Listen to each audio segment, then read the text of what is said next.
इस लेक्चर में हम एक्सरसाइज 3.2 का क्वेश्चन नंबर 1 का फर्स्ट पार्ट डिस्कस करेंगे। तो देखते हैं इसकी स्टेटमेंट में हमें ए दिया गया है। ए एक मैट्रिक्स है जिसमें स्मॉल ए इसके एंट्रीज हैं। आई का मतलब रोज के एंट्रीज, और कितनी रोज हैं? 3 रोज हैं। जे मतलब कॉलम्स के एंट्रीज, कितने कॉलम्स हैं? 4 कॉलम्स हैं। और हमें शो करना है कि आइडेंटिटी मैट्रिक्स ऑर्डर 3 का लें और उसे ए से मल्टीप्लाई कर दें। एंड भी आपके पास आंसर ए ही आना चाहिए। देखते हैं इसका सॉल्यूशन में सबसे पहले हम ए को लिखना सीखते हैं। ए को देखें, ए आई जे, आई मतलब मैंने बताया था कि नंबर ऑफ रोज की एंट्रीज। अब रोज हमारे पास कितनी है? 3 रोज हैं। तो हम ये फर्स्ट रो लिख रहे हैं और हमें कितने कॉलम्स लिखने हैं? 4 कॉलम्स लिखने हैं। ये हमने फर्स्ट रो लिखी है अभी, और इसमें कितने कॉलम्स हैं? 4। ये पहला कॉलम, ये दूसरा, ये थर्ड कॉलम, ये 4 कॉलम। अब हम रो 2 लिखते हैं। ये हमने रो 2 लिखी। सेम इसमें भी ये फर्स्ट कॉलम, ये सेकंड कॉलम, ये थर्ड और ये 4। अब इसी तरह से हम 3 भी लिख लेंगे, फिर 4 लिखना चाहें तो 4 भी लिख सकते हैं, लेकिन यहाँ पे हमारे पास 3 ही रोज हैं और 4 कॉलम्स हैं। तो ये हमने मैट्रिक्स ए लिख लिया। अब मैट्रिक्स ए लिखने के बाद हम देखते हैं identity matrix of order 3। Identity matrix of order 3 क्या होता है? ये होता है आइडेंटिटी मैट्रिक्स ऑफ ऑर्डर 3। इसमें हमेशा याद रखें कि ये आइडेंटिटी मैट्रिक्स में फर्स्ट एंट्री फर्स्ट रो की 1 होती है, बाकी सारी एंट्रीज 0 होती हैं। सेकेंड रो की सेकेंड एंट्री 1 होती है, बाकी सारी 0। थर्ड रो में थर्ड एंट्री 1 होती है, बाकी सारी 0। फोर्थ रो में फोर्थ एंट्री 1 होगी, बाकी सारी 0 होंगी। यानी जो आप रो ले रहे हैं उसमें वही एंट्री 1 होगी, बाकी सारी 0 होंगी। तो ये इस तरह से आइडेंटिटी मैट्रिक्स हमने लिख लिया। अब हम इसकी लेफ्ट हैंड साइड लेते हैं जो कि है I3A, और उसको मल्टीप्लाई करते हैं और एंड में हमारे पास आंसर ए ही आना चाहिए। तो ये हमने लेफ्ट हैंड साइड लिखी।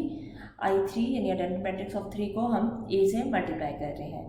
तो हमने आइडेंटिटी मैट्रिक्स की वैल्यू लिख दी और ए मैट्रिक्स हमारे पास दिया गया था, तो ए मैट्रिक्स हमने लिख लिया। अब हम इन दोनों को मल्टीप्लाई करते हैं। ये स्टेप मैंने आपके लिए रिपीट कर दिया है। अब इसको मल्टीप्लाई कैसे करेंगे? मल्टीप्लाई ऐसे करते हैं कि फर्स्ट रो को फर्स्ट कॉलम से मल्टीप्लाई करते हैं, फिर थोड़ा गैप देने के बाद हम फर्स्ट रो को सेकंड कॉलम से मल्टीप्लाई करेंगे, फिर थर्ड कॉलम से मल्टीप्लाई करेंगे और फिर फोर्थ कॉलम से मल्टीप्लाई करेंगे। अब देखते हैं इसको। सबसे पहले हमने फर्स्ट रो की फर्स्ट एंट्री को फर्स्ट कॉलम की फर्स्ट एंट्री से मल्टीप्लाई किया। 1 को A11 से करेंगे तो कितना आएगा? A11। अब फर्स्ट रो की सेकंड एंट्री को आपने सेकंड कॉलम की फर्स्ट कॉलम की सेकंड एंट्री से मल्टीप्लाई करना है। यानी 0 को 21 से मल्टीप्लाई करेंगे तो कितना आएगा? 0 आएगा। इसी तरह से ये थर्ड रो है तो थर्ड को हम थर्ड से मल्टीप्लाई कर देंगे। यहाँ से आपने रोज लेनी है और इधर से आपने कॉलम्स लेने हैं, तो ये भी 0 हो जाएगा क्योंकि 0 से मल्टीप्लाई हो रहा है। सेम इसी तरह से इसी फर्स्ट रो को हम सेकंड कॉलम से मल्टीप्लाई करेंगे, यानी अब ये 1 इससे मल्टीप्लाई हो जाएगा तो कितना आएगा? A12। नेक्स्ट 0 आ रहा है तो 0 इससे मल्टीप्लाई होगा तो कितना आएगा? 0 आ जाएगा। ये 0 इससे मल्टीप्लाई होगा 3 2 से, तो ये भी 0 हो जाएगा। इसी तरह से हम मल्टीप्लाई करते जाएंगे। फिर हम सेकंड रो ले लेंगे, सेकंड रो को फर्स्ट कॉलम से मल्टीप्लाई करेंगे, सेकंड रो को सेकंड कॉलम से मल्टीप्लाई करेंगे, सेकंड रो को थर्ड कॉलम से मल्टीप्लाई करेंगे। तो इसी तरह से फिर थर्ड की बारी आएगी, थर्ड रो को सबसे मल्टीप्लाई करते जाएंगे। तो मल्टीप्लाई करने के बाद हम इसको ऐड करते हैं। A11 में जब हम 0 ऐड करेंगे तो आंसर A11 ही आएगा। A12 में 0 ऐड करेंगे तो आंसर वही आएगा। इसका मतलब जो हम इसमें ऐड करते जाएंगे, 0 ऐड करते जाएंगे, 0 से फ़र्क नहीं पड़ता, हमारे पास वही आंसर आ जाएगा। ठीक है। ये अब यहाँ पे चेक करें कि ये हमारे पास कौन सा मैट्रिक्स आ गया है। ये हमारे पास ए मैट्रिक्स ही आ गया, इसलिए हमने इसकी जगह ए लिख दिया है और ये हमारे पास राइट हैंड साइड आ गई है। तो ये हमने प्रूव कर दिया कि लेफ्ट हैंड साइड इक्वल है राइट हैंड साइड के। अब हम देखते हैं क्वेश्चन नंबर 2 का सेकंड पार्ट। हमारे पास क्वेश्चन नंबर 2 का सेकंड पार्ट क्या है? इसमें हमने इन्वर्स फाइंड करना है। मैट्रिक्स हमें दिया गया है, मैट्रिक्स का हमें इन्वर्स फाइंड करना है और सेकंड पार्ट के लिए हमें ये मैट्रिक्स दिया गया है। देखते हैं इसका सॉल्यूशन में सबसे पहले गिवन मैट्रिक्स को हम ए का नाम दे देंगे। तो हमने इसको ए का नाम दे दिया। अब हमें मैट्रिक्स का इन्वर्स फाइंड करने के लिए हमेशा डिटर्मिनेंट की ज़रूरत पड़ती है। तो सबसे पहले डिटर्मिनेंट चेक करते हैं।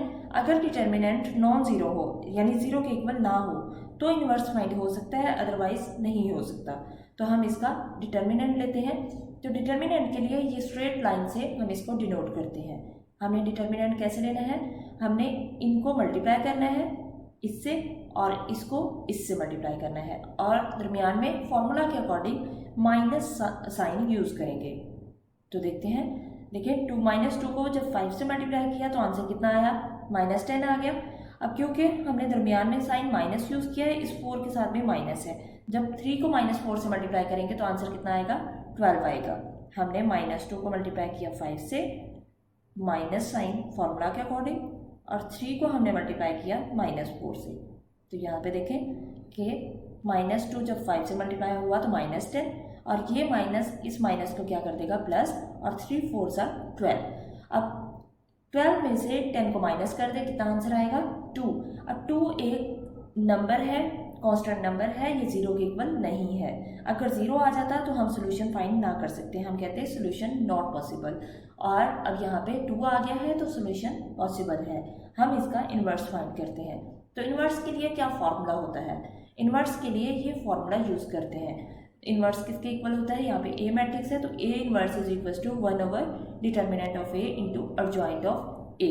अब यहाँ पे हम वैल्यूज लगा देते हैं। डिटर्मिनेंट ऑफ ए की वैल्यू हमारे पास 2 आई है। और जॉइंट कैसे लेते हैं, और जॉइंट में देखें ये जो मैट्रिक्स हमने सबसे ऊपर लिखा हुआ है, जो हमें गिवन मैट्रिक्स है, इसमें हम इनकी जगह चेंज करते हैं, इस डायगोनल की जगह चेंज करते हैं, यानी 5 ऊपर चला जाएगा, -2 इसकी जगह पे आ जाएगा, और इनके साइन चेंज करते हैं।